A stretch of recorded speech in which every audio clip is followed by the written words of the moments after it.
Muy buenos días, tardes o noches, dependiendo de cuando estén viendo este video. En esta ocasión estaremos analizando tres actos de jurisprudencias. Pero antes,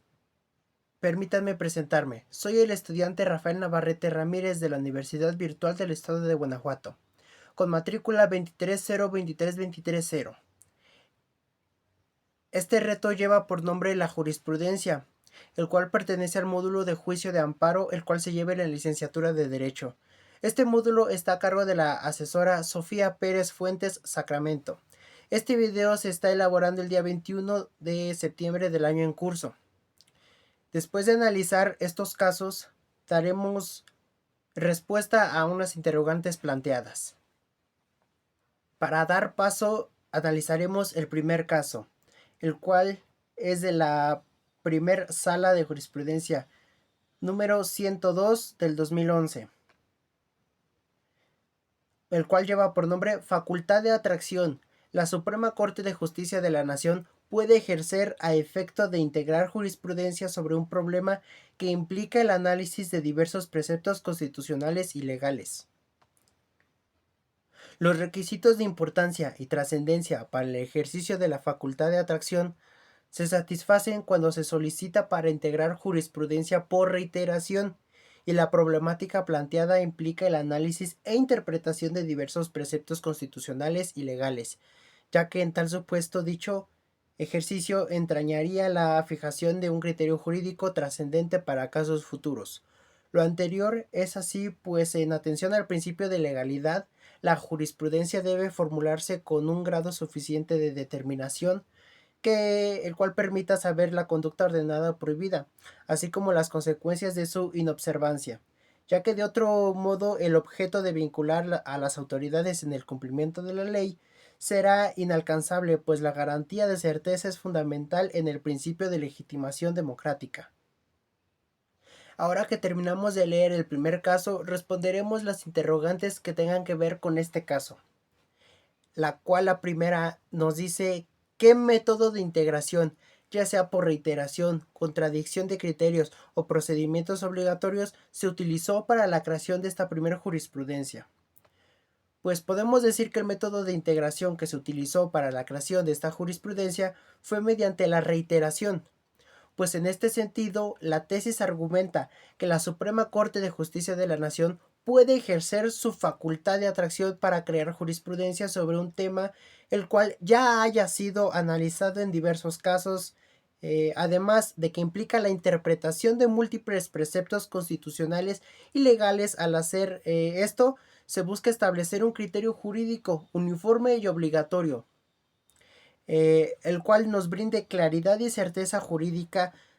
así consolidando el criterio a través de la repetición en diferentes asuntos. Es por eso que la jurisprudencia por reiteración se establece cuando un mismo criterio es sostenido en 5 sentencias no interrumpidas por otra en contrario. Además, estas deben de ser emitidas por el mismo órgano jurisdiccional.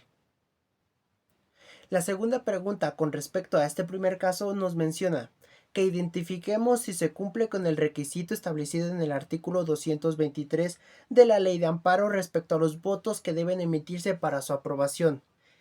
En este aspecto sí me voy a detener tantito, pues quiero explicar algo.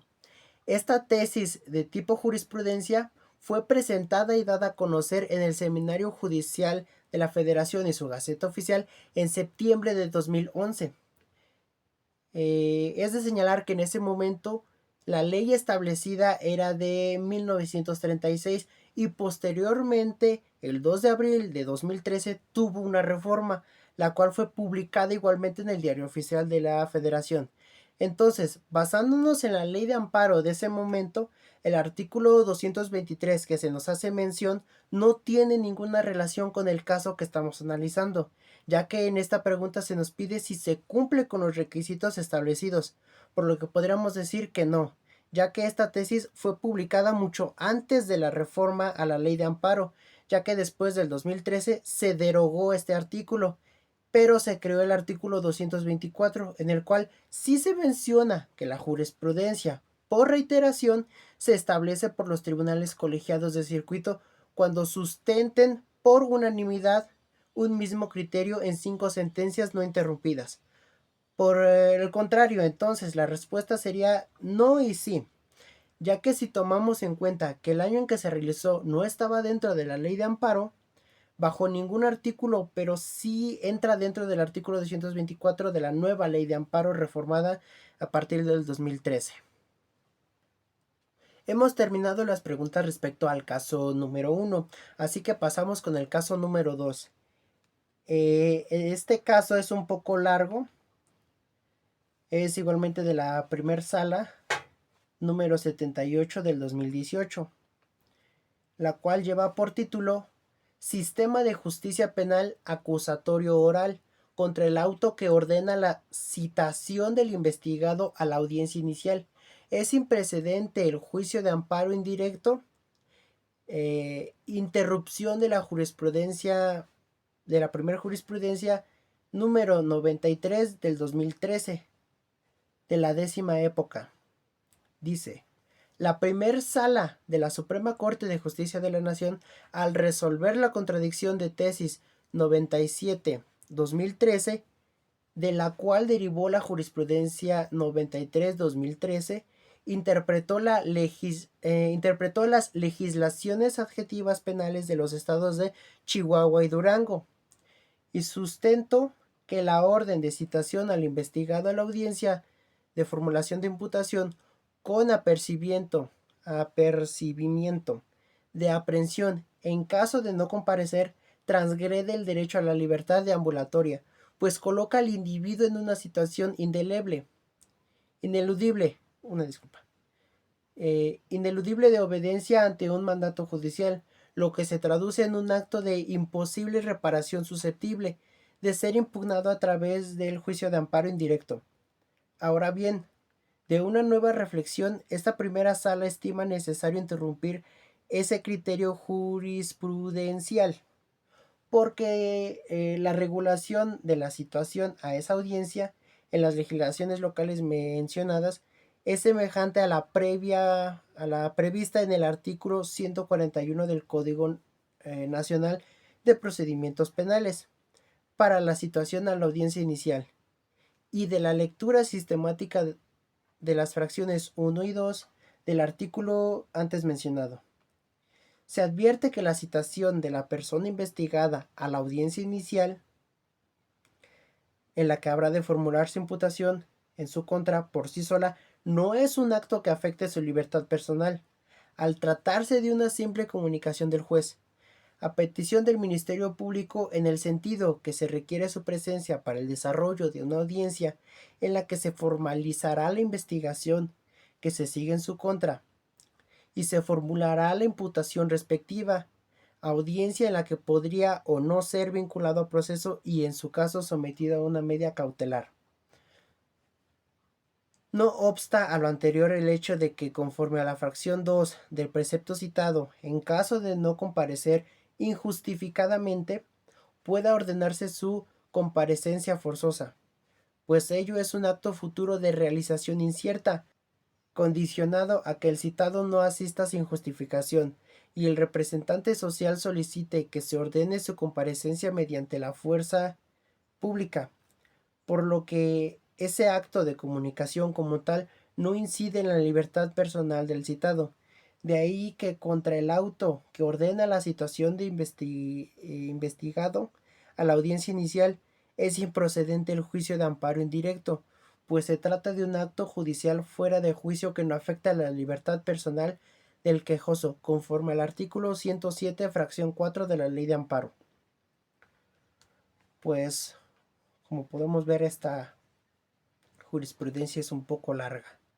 Ahora que conocemos más sobre este segundo caso, de igual forma analizaremos las interrogantes planteadas, que en este caso se nos pide identificar cuáles son los razonamientos,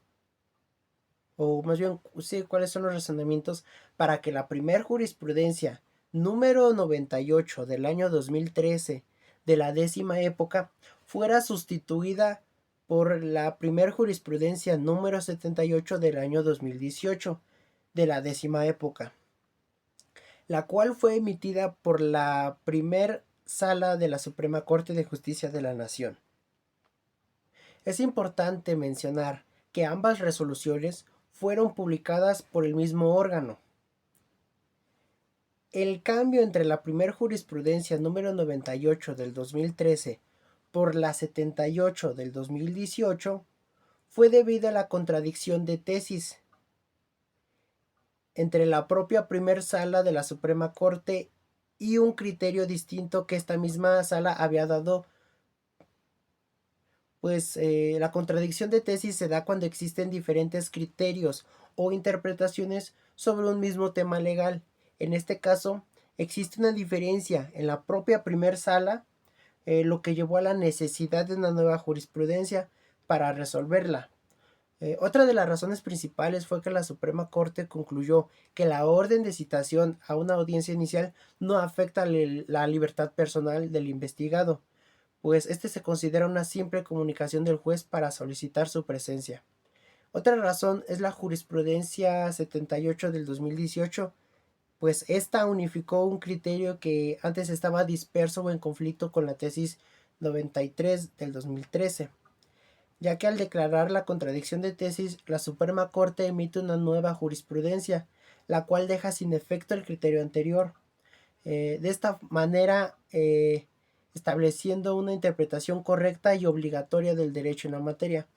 Todo esto ya que se identificó que ambas tesis emitidas por la primer sala contenían criterios diferentes sobre el mismo asunto. En resumen, la jurisprudencia del 2013 fue sustituida por la del 2018 debido a que se encontraron diferencias en, en cuanto a la relación del tema, de las cuales éstas planteaban. Ahora pasaré a leer el caso número 3, el cual lleva por título Jurisprudencia, su aplicación no viola la garantía de irretroactividad de la ley. Dice, la Suprema Corte de Justicia de la Nación y los tribunales colegiados de circuito, al sentar jurisprudencia, no solo interpretan la ley y estudian los aspectos que el legislador no precisó, sino que integran a la norma los alcances que, sin estar contemplados claramente en ella, se producen en una determinada situación. Sin embargo, esta conformación o integración judicial no constituye una norma jurídica de carácter general, aunque en ocasiones llene las lagunas de esta, fundándose para ello no en el árbitro del juez, sino en el espíritu de otras disposiciones legales que estructuran, como unidad, situaciones jurídicas, creando en casos excepcionales normas jurídicas individualizadas,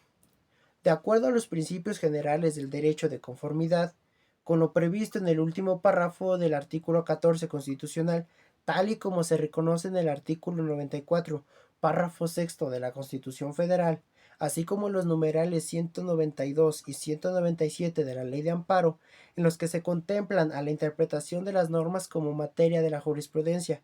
Ahora bien, tomando en consideración que la jurisprudencia es la interpretación de los referidos tribunales hacen de la ley,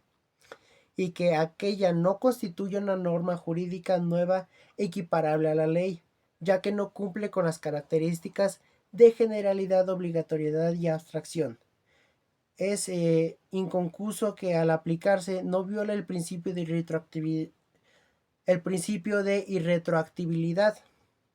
consagrando el artículo 14 constitucional.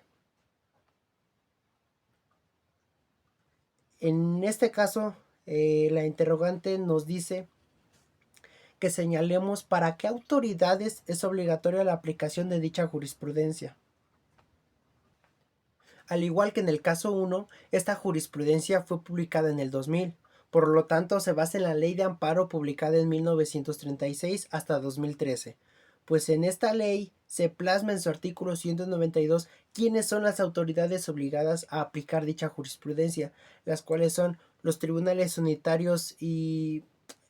colegiados de circuito, los juzgados de distrito, los tribunales militares y judiciales. Estas deben ser del orden como de los estados y del Distrito Federal, además de tribunales administrativos y del trabajo, ya sean locales o federales.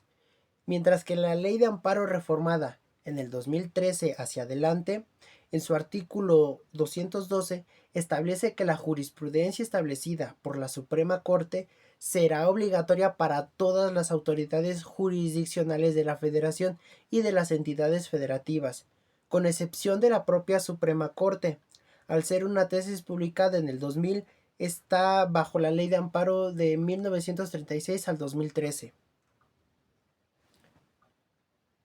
Como última pregunta se nos pide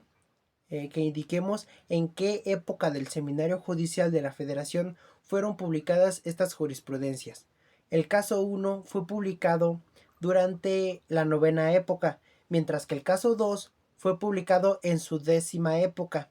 y el caso 3 fue publicado durante la novena época, al igual que el primer caso. Para terminar, y a mi parecer, la jurisprudencia juega un papel fundamental en el sistema jurídico, ya que este es como un pilar al cual sostiene la interpretación y aplicación del derecho. Su importancia radica en varios aspectos clave, pues en primer lugar la jurisprudencia proporciona certeza y estabilidad al ordenamiento jurídico al ofrecer criterios claros y conscientes, los cuales ayudan a jueces y abogados en la resolución de casos. Esto no solo ayuda a prevenir la arbitrariedad en las decisiones judiciales, sino que también fomenta la confianza de los ciudadanos en el sistema legal. Otra cosa es que la jurisprudencia actúa como un mecanismo de adaptación del derecho a las realidades cambiantes de la sociedad, pues a medida que surgen nuevos desafíos, nuevos eventos y nuevas situaciones, las decisiones judiciales permiten que el derecho evolucione y se ajuste a las necesidades contemporáneas, garantizando así una mayor relevancia y una mejor efectividad. Por su atención y comprensión, muchas gracias. Nos vemos en el siguiente video.